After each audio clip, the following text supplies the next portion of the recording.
Today on the podcast, I'm interviewing Nick Liuzza. Nick is the owner and founder of NJL Custom Homes. NJL specializes in building new construction residential homes throughout St. Louis County. In 2022, Nick and his team helped me and my family build our new home. And there's no one around who has a better reputation than Nick and his team. They've also got 6 brand new houses coming in Kirkwood. Tune in today and find out more. Hey, Nick, welcome to the podcast. Thank you for having me, Dawn. I appreciate it. I am so excited. Nick Liuzza from NJL Construction, and he specializes in building custom homes all around St. Louis. That's exactly right, Dawn. Thank you very much. Yes, we're a small, what we would refer to as infill home building company. Okay. And by that, we mean that typically speaking, we are tearing down existing homes. We are, and then replacing them with a new one, obviously.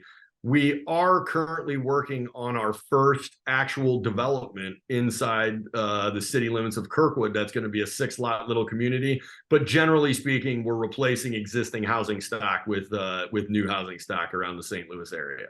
Okay, I had no idea about your community. Are you ready to share where it's at, or is that still kind of top secret? Absolutely. We have not released what we're building there yet. We're working on the approvals through the city and everything we need for that. But 2 weeks ago on Thursday, we got the final plat approval with the city of Kirkwood. So we have 6 custom homes that we're going to be building on a 7-acre parcel off of North Ballas. The actual physical address is 600 North Ballas, and it's basically split right between Doherty Ferry and Manchester.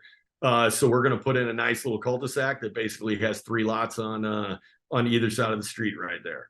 Oh my God. Okay, so those are 6 really lucky people who don't know yet how lucky they are. What's extremely exciting about it is that they're going to be, especially for Kirkwood standards, which you live in, large lots. The lots are at least a half-acre minimum. They average a little over 3/4 of an acre. And the idea is that with the common ground in the community, every lot averages having 1 acre of actual space. It's not technically all inside your lot lines because there was some existing trees or forestry area that we left that's common ground that the house is back to, and different little areas like that. There's obviously an entrance that's common ground, but yeah, we have six lots on 7 acres. Oh my gosh. Wow. I had no idea. I'm so excited for you. I'm so excited for the people who get to live there. We're excited as well. Are you taking reservations already? We are going to be, yes. What we're planning on doing, the first 3 plans that we have drawn for this have already been approved through the Architecture Review Board in Kirkwood. The next 3 are on the agenda 1 week from yesterday. So we wanted to make sure that we had all the plans approved before we went to market with exactly what we were building so that there wasn't any confusion as to exactly what the specs were going to be. All right. So you submitted 3, you're waiting on 3. Does that mean all 6 are different? Yes. What we've done, so I actually have a partner on this project. Her name's Laura Hollingsworth, who's a designer in the area. Mm-hmm. And so we have 6 homes that have never existed before that were drawn custom, each one specific for that site. Nice. We wanted to pay extra close attention to make sure that the overall style of home was going to work with the lay of the land, take advantage of the best views, and kind of design the home specifically for that lot. So our goal is that we are going to fully build out a spec package for each one of those with all the selections made and finalized, and then go to market with that. We will then take reservations for those particular home sites because even though we just got our approval, we have not started pushing dirt on the site yet to develop it. But that is scheduled to start here at the end of the month. So in the next 2 weeks, basically, there'll be roughly a 3 to 4 month development period while we put in the infrastructure, the sewer, water, gas, electric, streets, all the common features. But then we'll be ready to build the actual homes on the lot. So it's very exciting. This is the first time we've ever done anything like this. You're going to be busy. We're going to be extremely busy. That's exactly correct. Wow. Okay, so a couple follow-up questions. You're putting the entire spec package together. Does that mean that, like, people won't need to customize? They won't need to pick everything out, or is there still an option for that? That's the goal, and there is an option still to do that, but we understand that the process of building and designing a custom home can be very time consuming, and I'll say daunting to a lot of clients. So that's where I don't want to say this is completely new to the market, but that's where we kind of came up with the idea to partner with a designer who we've worked with before and put all that together in advance. So that obviously we're a custom home builder. A lot of the projects that we do are design build from the ground up, and the plans never existed before we got working on it. But we took a little different avenue here in an effort to give some of our clients a better experience and kind of have curated that package for them in advance. Once again, everything's open to your own changes, but as opposed to saying, here's the home, you need to go pick out the brick and stone and siding and windows and flooring and lighting and appliances and cabinets. Here's what we would do. And here's some examples of our work that we've done together in the past to kind of get a feel for the overall aesthetic and vibe that we're going with. Yeah. And I mean, from the buyer's perspective, like, I can see three really big advantages there, which is, one, there's no ambiguity in the price then, right? Like, Exactly. you've designed, you've priced, the price is the price. And that seems nice. Definitely. That was a big reason why we decided to go this route. We started the conversation with that and kind of already skewed off it, but we're still doing mainly custom design build homes for a majority of our clients. Very similar to what we did for you guys. We just decided to tweak that experience a little bit for this specific community and do them more like it is a spec home, except for the fact that, once again, we partner with the designer and it's all fully curated. So we'll even have a catalog of options, being as extreme as, what would it look like if I wanted to put a pool in the backyard? Right. What would it look like if I wanted to add a fire pit with a paper stone patio around it? And we'll have a couple of those larger items already priced out. Each of the homes will already come with a finished lower level, but then we have options on top of that to add, each plan will have a bar already designed for the lower level. It'll have some additional wine storage if you're interested in adding that. It'll have additional exercise rooms that you can add on as well. So we kind of took the feedback that we've received from our clients over the last 11 years of doing this and tried to roll it all up as best we could into a package that we could just present directly to the consumer and take a little bit of that guesswork out of it. Yeah. And so major, like, a major bonus is the price is the price. So no sticker shock at the end. The second thing is, it seems like that would save your build time, because it shouldn't take as long. You guys have picked everything. You're not waiting on the client to make selections. So do you think things will go a little faster? Absolutely, 100%. That is another one of the underlying reasons that we did something like this. Not that that is an issue, but generally speaking, because we are true custom and people say, what comes standard or what's included? Frankly, that changes house to house, the way that we build. It really is dependent on the clients. Don't get me wrong. We have our kind of core building principles that we're not going to defy, but we leave it up to our clients currently on our custom builds to figure out what kind of flooring they want and what areas. Is this going to be tile? Is this going to be hardwood? Is this going to be carpet? And what kind of detail goes into a lot of stuff, which does lead to a lot of decisions to be made, which is a good thing, but it can also be a bad thing, because this right now, the amount of selections is virtually endless. You can go down a rabbit hole on just about any line item in a home and get way deep in it. So we're trying to take a little bit of the guesswork out of that, and then to go back to where you started the conversation there. Yes, since we'll already have everything spec'd out in advance, we can order everything in advance, and those kind of more difficult to obtain items right now that have longer lead times, we'll know that well in advance of needing them. That is so cool. And then third, you just like people don't risk divorce or separation. Going That's exactly going right. through the custom home building process. We sometimes joke that we should run a marriage counseling division on the side over here. It could be a side business, right? Yeah, no, I mean, Jay and I have renovated a lot of homes together. And I think early on it was such a battle. And then after a few, I was just like, you are way better. You do it.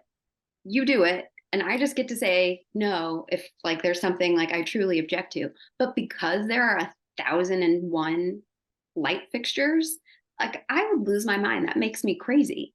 And like he's got the patience to like go through and pick them, and he knows like what's going to look good. But I used to fight him on that stuff, and now I'm just like, you do it. It's like, well, and even with that, so for our clients, we have preferred vendors that we like to send people for lighting packages, and we have an account at Wilson Lighting, we have an account at Metro Lighting. That being said, we would never limit anybody to just the products that they would have or that they would be repping.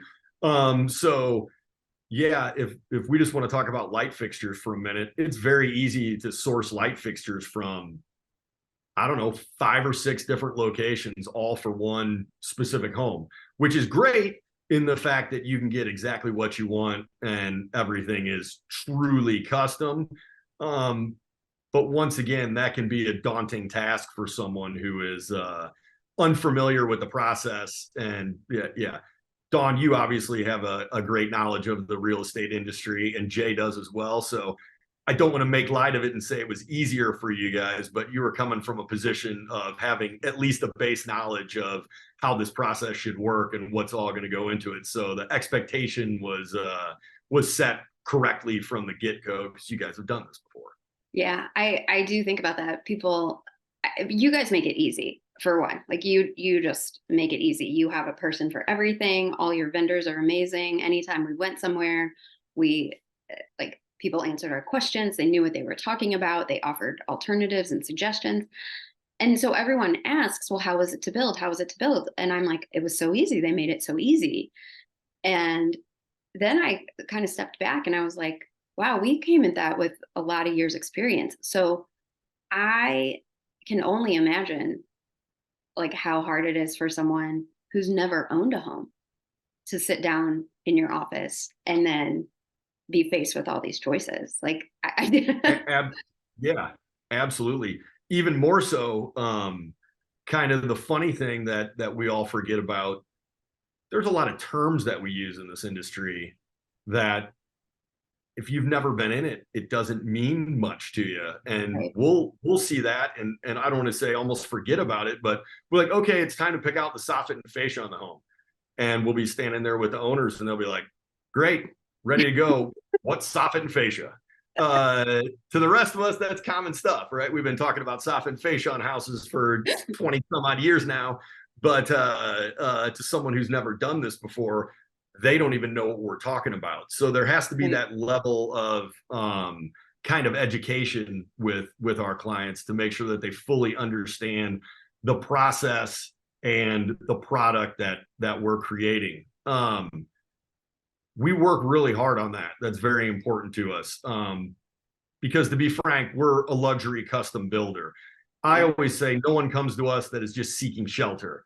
Right. There are easier alternatives to just finding a home. There's existing homes on the market. There's new builds out in subdivisions that, you know, production builders are doing where you can go see a model and, okay, I want this with these 5 things in it.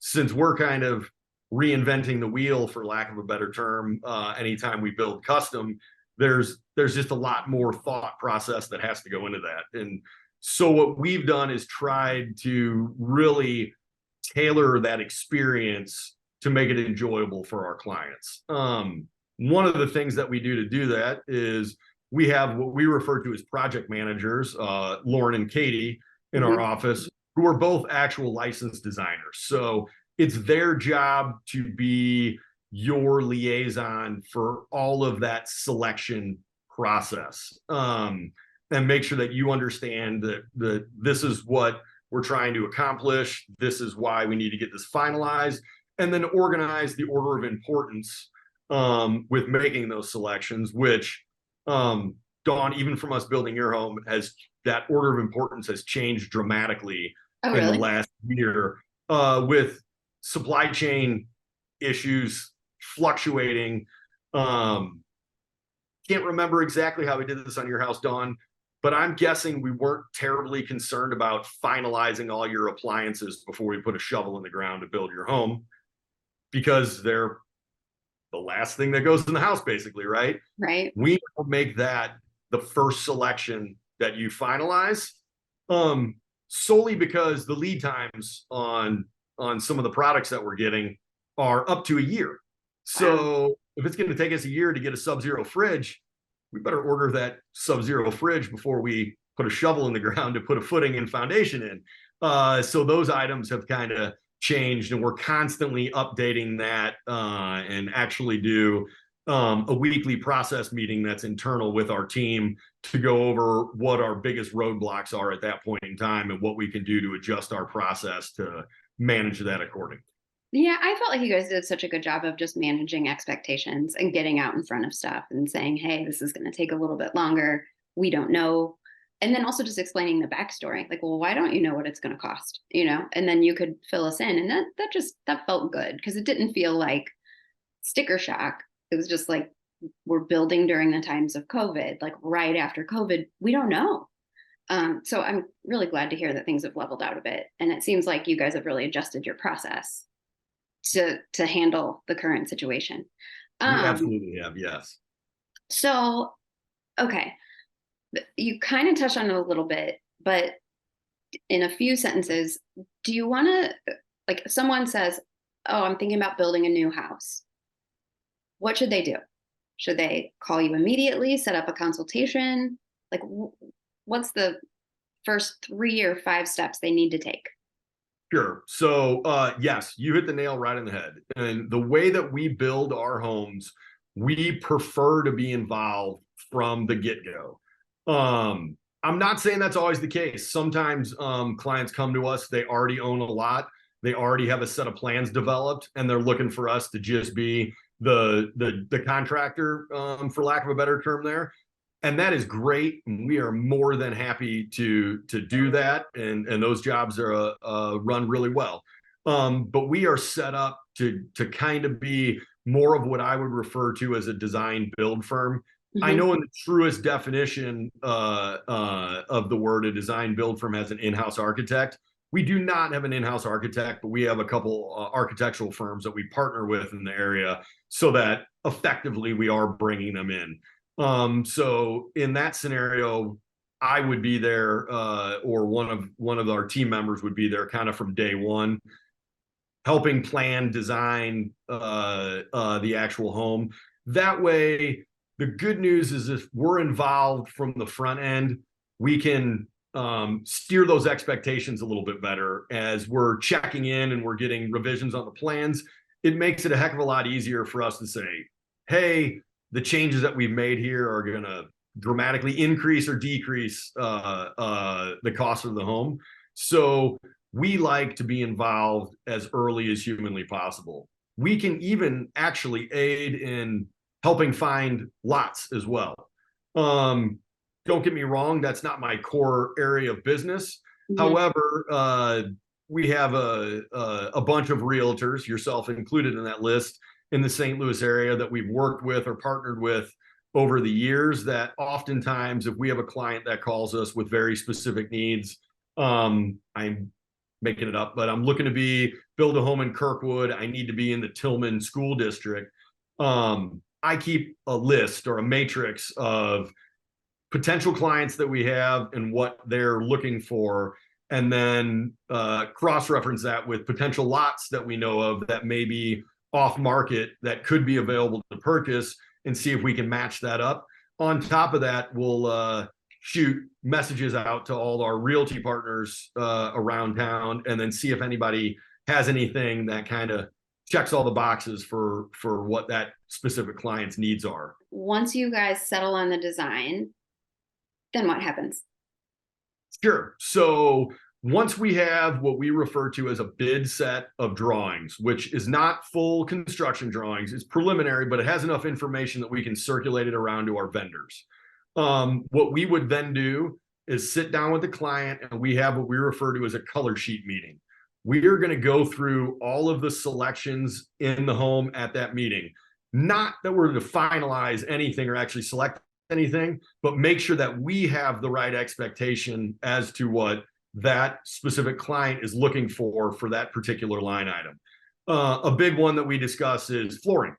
Where do you think you want tile? Where do you want hardwood? Where do you want carpet? Take that a step further. Where we have tile spec'd, is this imported Italian marble, or is this a porcelain tile? We will then build a budget and scope of work out for that client with that color sheet information and those preliminary set of drawings, and then sit down and review everything line item by line item. What we've really focused on doing over the past, I'll say, half a decade, is getting those numbers as accurate and complete as possible on the front end so that there are no surprises on the back end. If you want to back up to when I started the company 11 years ago, and I was a one-man show in the corner of my unfinished basement, working from a desk that was about this wide, when I would build that budget out, I would plug in allowances for those items, so that I could get numbers to the clients a little bit swifter. But what we realized is without having an in-depth conversation on what that expectation is, I can give you a flooring allowance that has, like we said, a porcelain tile maybe, and we're estimating $5 a foot for it. Then a client goes out and picks out a $30 a square foot tile, and there's a conversation that has to be had because there's a large discrepancy on what we originally budgeted and where we're at now. So that's something that we've really tried to focus in on the last couple of years, is to get that correct from the get-go, and at least make sure that everybody's on the same page of what's spec. Once again, we understand that the list of selections is long, so we don't expect you to physically know what tile we're going to put in your master bathroom when we're pricing the house out, but we can allow for marble with a heated floor underneath it and a decorative pattern in the center of the floor versus a large format, whatever, porcelain tile or whatever it may be. Yeah, because people just don't know. They have no idea what things cost. But managing expectations from the beginning and understanding what it is, like just pulling people's vision out of them when they don't actually have the construction vocabulary, that's tough. It's funny that you say pulling their vision out of them. Dawn, I can't recall. I don't think we were doing this when we built your home, but did we have you upload all of your inspirational photos into Builder Trend? Okay, we were doing it. I couldn't remember. Yeah. So that's a big part of our process as well. We actually we use a software called Builder Trend. It's a project management software. In there, we have a owner added inspirational photos folder. And early on in the process, we will take those images from you, load them in there for everyone on our team to see them, and then go through them with you and talk about what you actually like and what you don't like about the photo, in order to kind of paint that better picture of what we're looking at for a finished product. So that's been very helpful to kind of get that information out of our clients and into our hands, when it is, yes, you're exactly right, difficult to sometimes express that, especially because sometimes a client doesn't really get into looking at that photo enough to say that I like the cabinets and the countertop. They're more like, I just like the overall vibe of this kitchen. Like, oh, okay, great. I see that this one has a full height marble backsplash. And I'm like, no. I definitely don't want that. I want to do a tile backsplash under. Okay, so cross that off. That's not part of the image that we're looking at. What do you like about these actual cabinets? Sometimes it's the overall style. If it's more transitional versus traditional. Sometimes it's the actual color scheme. And they're like, I love the colors of what we're looking at here, but I don't want my kitchen to be this modern, or I don't want it to be this traditional, or whatever it may be. So it takes a little bit, but we've gotten good at kind of breaking that down and dissecting that, and pulling out the key pieces of information that we need. Then you have to go through whatever municipality you're working in to get everything approved. And then how long does it take usually from approval to breaking ground? And then can you put a timeline on how long things are taking from the time you break ground to the time you finish? Sure. So let's talk about that approval process first. Generally speaking, let's say that we've now reviewed the preliminary budget with you that we just talked about, and all the numbers are good and that all makes sense. So the project has been greenlit to move forward. From that point in time, we would get a contract in place. Mm-hmm. And then we, generally speaking, because we're talking infill, we have a home to demolish as well. So typically at that point in time, the very next step would be to greenlight the ARB submittal, which is the Architecture Review Board submittal for that specific municipality. And then in unison with that, we would work on demolishing the existing home. So the process of demoing a house takes about 45 days. Mm-hmm. And I say that the actual demolition of the home takes 2 or 3 days, but the paperwork process takes more than a full month. There's a lot that goes into that, believe it or not, just to smash an old home. All the utilities obviously need to be properly disconnected. There needs to be an environmental study done. Depending on municipality, you have to do a tree study. Certain municipalities have pre-demo site inspections just to make sure there's no hazardous materials there. There's nothing that can't be removed properly on site. But we'll get that ball rolling on the demo, and at the same time, we'll work on that Architecture Review Board submission. Once we get approval from the ARB board, then we can actually file our building permit. Widely varies municipality to municipality, again, there on how long it takes to get a building permit released. But I would say, generally speaking, the permit time is about a month.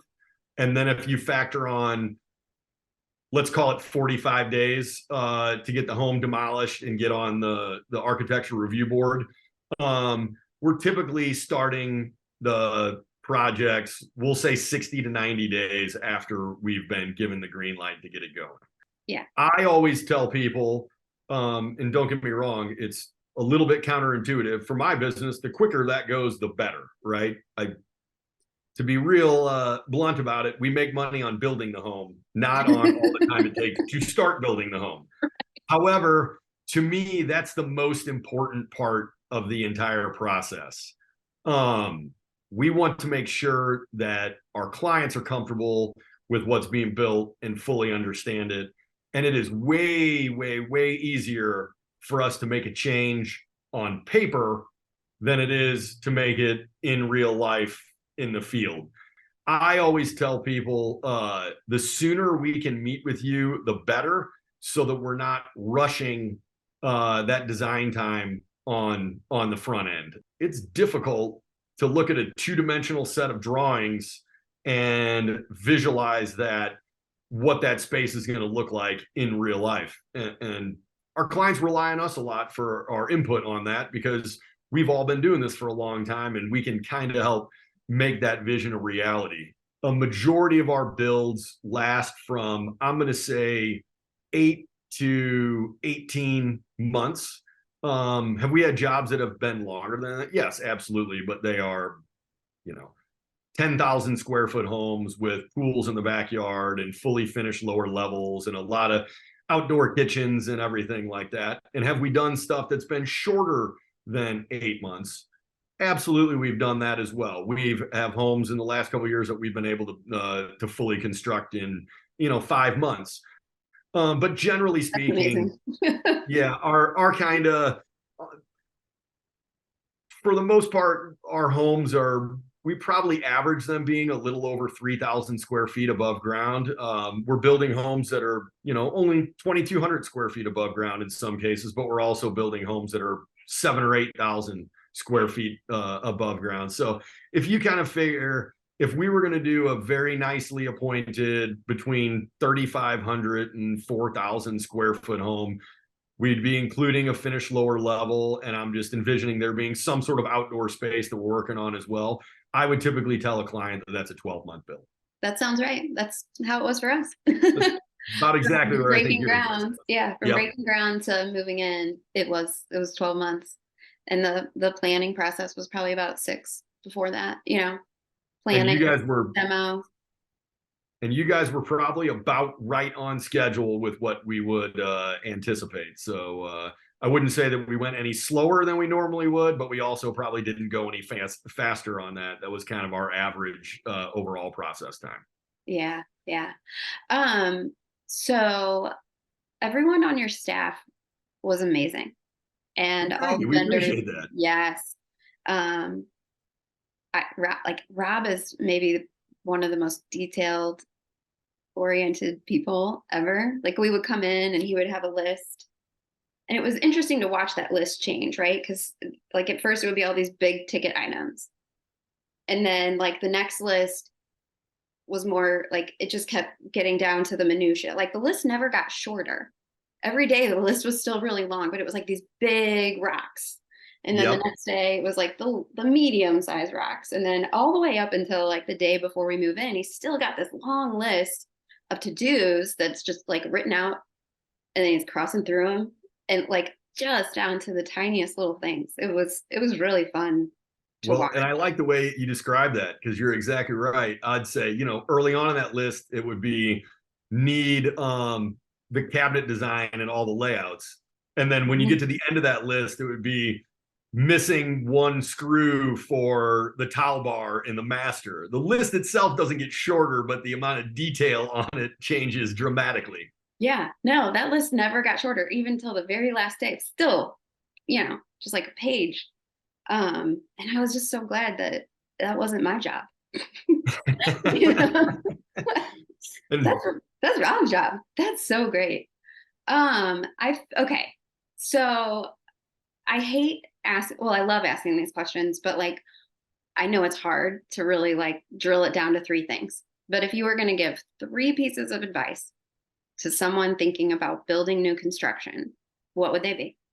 The first thing goes back to what I said earlier. Don't rush the process. Some of the best things that we've ever done is a client's like, I want to think about this. I'm like, okay, before we actually physically pull the building permit, why don't we all sit back down, walk through these plans, and then you guys take a week and come back to us after we've all discussed and make sure you're comfortable with everything. Because once again, changing something after the fact is way more difficult than changing it beforehand. The other thing that I want people to know is that the way that we do this process, we have the staff to guide you and aid you through every process with that.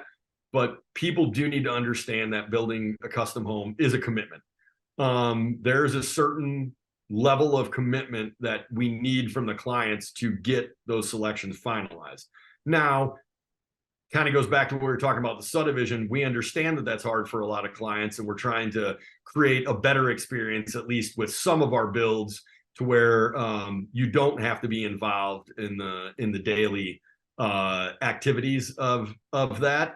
But there's a lot to choose from, especially because when somebody says, what do you do for standard? Well, what do you want us to put in there? We can do whatever you want. So the sky's the limit, right? If you want some gold toilets, we can install some gold toilets. No one's ever taken us up on that one yet, but there are places where you can buy them if you want them, the resale on those isn't great. Yeah. And the other thing that I would say, we talked about this a little bit earlier, we have designers on staff already, but if you feel that is going to be a tough process for you, and making the selection and the decisions is going to be a little bit more difficult, we recommend getting help from an additional third-party designer. Oftentimes in the overall process, those are places where people want to try and cut money. You kind of said it with the 3D virtual tour. You do not need that to build the home.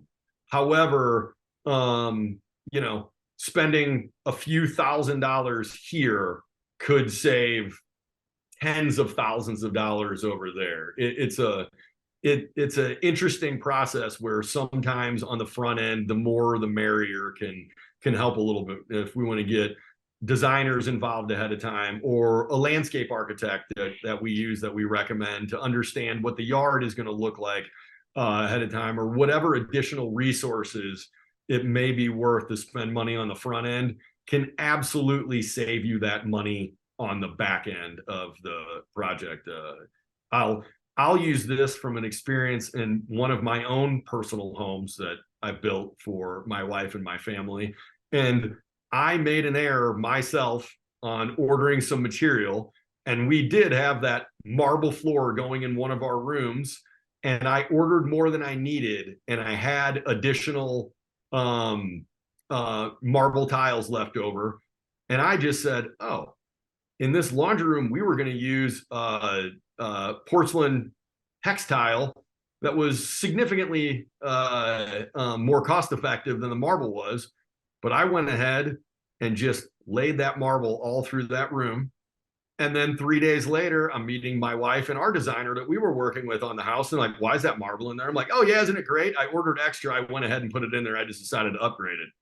And they go, no, that's not great, because that doesn't go with the countertop I picked out, the cabinets that we picked out, the additional details and paint colors and everything that were going in that room. So here I am on my own home, and I've done this a lot of times. My wife and I currently live in our 4th home that we've done together now.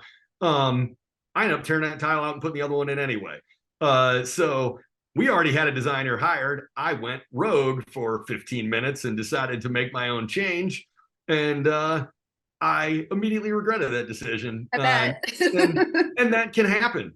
We've had clients before that have had a good vision of what they wanted, and they couldn't pull the trigger on one thing or whatever, and didn't maybe seek that extra help, and went ahead and put something in there. And then after they put it in there, it's not that they didn't like it, it's something that they selected, but they realized that making it up, but the master bathroom floor doesn't go along with everything else that was selected for the master bathroom. And now they're not necessarily happy with the overall aesthetic that they created. So it sounds kind of silly to hear a home builder saying, get additional design help if you think you're going to need it. But we feel as if that creates the best overall finished product when it's all said and done. It'll also have a more cohesive feel to everything. I go in so many houses, and even just like being in the houses and getting ideas, it is a skill and a talent that I do not have. And you know what I mean? And every designer that I've ever met, even just like staging, like coming in and staging a home and taking those changes make all the difference. And if it's not what you do, if it's not, what you like live and breathe, the designers can, they just a skill and a talent, right? It's amazing. Absolutely. It's amazing. It's a definite skill and a talent that not everyone possesses, myself included. We build a lot of houses. I look at finishes for homes every day of my life.